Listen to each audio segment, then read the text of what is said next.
Mi historia.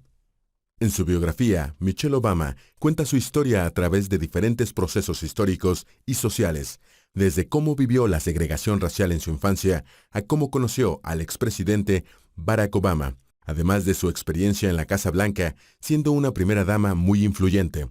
Pero ¿cuánto sabes realmente de Michelle? Te invitamos a conocerla. Convirtiéndome en mí.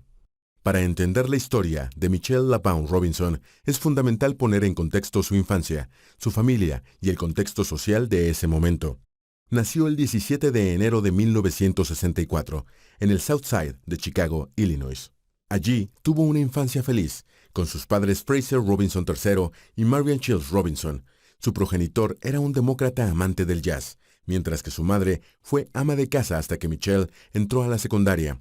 Desde entonces, ejerció como secretaria en la tienda de catálogos Spiegel. Su hermano Craig, 2 años mayor, completaba el núcleo familiar. Los Robinson vivían en el segundo piso de una casa doble. En el primero lo hacía la tía abuela de Michelle y Craig, Robbie. Era una profesora de piano y justamente fue con ella con quien comenzó a tomar clases. Sin embargo, creció viendo problemas sociales que afectaban a la ciudad y al país en general. Las protestas en contra de la guerra de Vietnam y la segregación racial eran usuales en las cercanías de su hogar. El Southside era un barrio con un 96% de gente blanca en los años 50. Sin embargo, eso fue cambiando a medida que Michelle creció. Allí vivió una transición, porque cuando se fue a estudiar a la universidad en 1981, ya era el 96% negro. Logró vivir en un lugar racialmente mixto, con lo que eso significa. Los amigos de la infancia tenían apellidos variados, como Cansuspant, Abus, Jacker, Robinson. Para muchos el Southside era un gueto, pero para todos ellos era su hogar. Al mismo tiempo, Michelle demostró ser una gran estudiante. Era precoz y en segundo grado les dijo a sus padres que las clases eran aburridas y las odiaba. Finalmente, la adelantaron un curso, una decisión motivada por su madre que influyó mucho en su vida. Así lo afirma hasta hoy.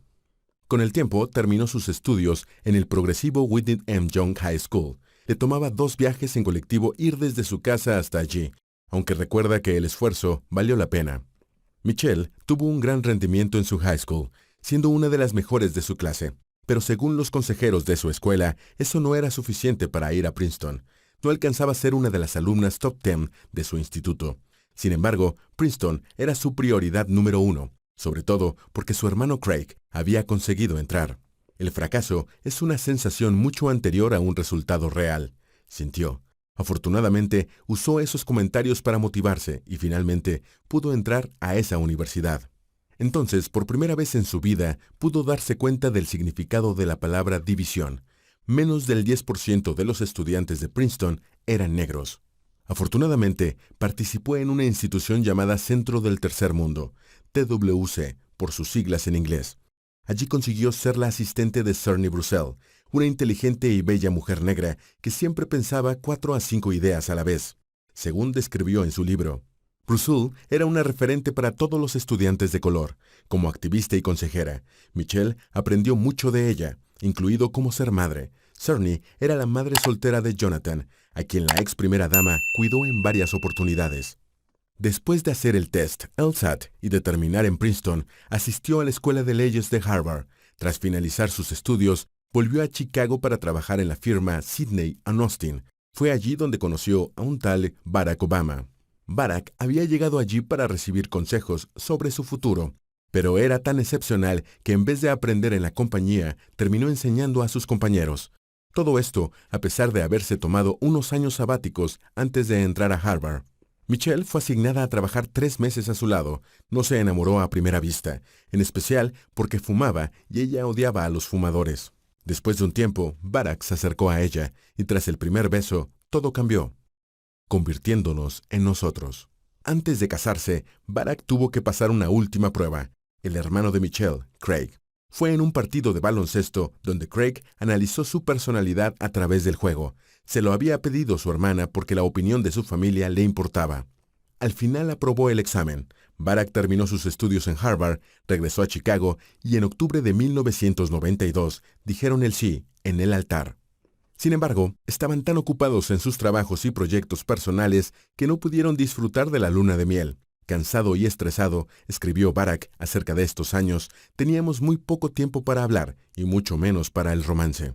Luego del éxito de Barack en el proyecto Bote, un artículo periodístico de Chicago sugirió que se dedicara a la política, aunque pospuso su carrera para publicar su inusual vida en el libro Dreams from My Father en 1995. Las críticas positivas a su biografía le dieron el empujón de motivación que necesitaba para meterse finalmente en la política. Michelle era escéptica, lo veía mejor al frente de una ONG. No obstante, Barack soñó en grande, pero entre más grandes son los sueños, más grandes son las responsabilidades. Y esto empezó a ser problemático cuando nacieron sus hijas, Malia Ann, 4 de julio de 1998, y Natasha, Sasha Marianne, 10 de junio de 2001. En el ambiente político, tarde o temprano debes saber que si eres parte de él, tu familia recibirá golpes bajos. Siempre hablarán o apuntarán hacia ellos. Por ejemplo, en una ocasión su hija Malia enfermó en Hawái y por eso la familia no pudo retornar a Chicago. Barack tenía que ir a votar sobre una enmienda sobre el control de armas. Sin embargo, decidió permanecer allí en vez de ir a su despacho, algo que generó críticas públicas. Eso no lo afectó, pero sí profundamente a Michelle. Con el tiempo, Barack empezó a faltar a las cenas familiares y su mujer le dejó hacerlo. ¿Por qué? Porque estaba segura de que iba a perder en su elección como senador. Por eso le hizo prometer que si fallaba en los escrutinios, se dedicaría más a la familia y menos a la política. Y entonces, Obama mostró sus credenciales con un brillante discurso en la Convención Nacional Demócrata del año 2004. Luego, su competidor, Jack Ryan, perdió apoyos a su candidatura por un escándalo sexual, y Barack ganó. A pesar de la desconfianza de Michelle, empezó a sonar el nombre de Barack para convertirse en el primer presidente negro de los Estados Unidos, algo que finalmente terminaría sucediendo, convirtiéndonos en más. Ser primera dama no significa que dejes de ser madre, y ser madre en la Casa Blanca es completamente distinto a hacerlo en cualquier otro lugar. Un día recibió la llamada de la archirrival de Barack en las brutales primarias del año 2008, Hillary Clinton. Después de todo, ella tenía algunas ideas de cómo ser madre al mismo tiempo de ser primera dama. En su biografía, revela que es más complicado de lo que imaginamos. Por ejemplo, los amigos de Malia y Sasha no podían presentarse sin avisar, tampoco podían jugar en el patio sin seguridad. El trabajo de Michelle, encontrar una forma de decir a sus hijas que la Casa Blanca era ahora su hogar, entonces le deberían tratar como tal a pesar de todos los protocolos de seguridad. Tan pronto como asumió su rol de primera dama, Michelle intentó usar su poder para crear un mundo mejor. Empezó por su nuevo hogar, creando una huerta para hacerlo más acogedor. Después, a través del programa Let's Move, luchó contra la obesidad infantil. El objetivo es disminuir en un 5% este problema para el año 2030. Aunque ya pueden verse los primeros resultados, 45 millones de chicos ahora comen más sano, y 11 son físicamente más activos que una década atrás. El plan abarcó 4 ejes. Informaron y reeducaron a los padres acerca del tema. Ofrecieron comidas más sanas en los colegios, abastecieron a zonas rurales y alejadas con frutas y vegetales frescos e hicieron que los chicos hicieran más actividad física.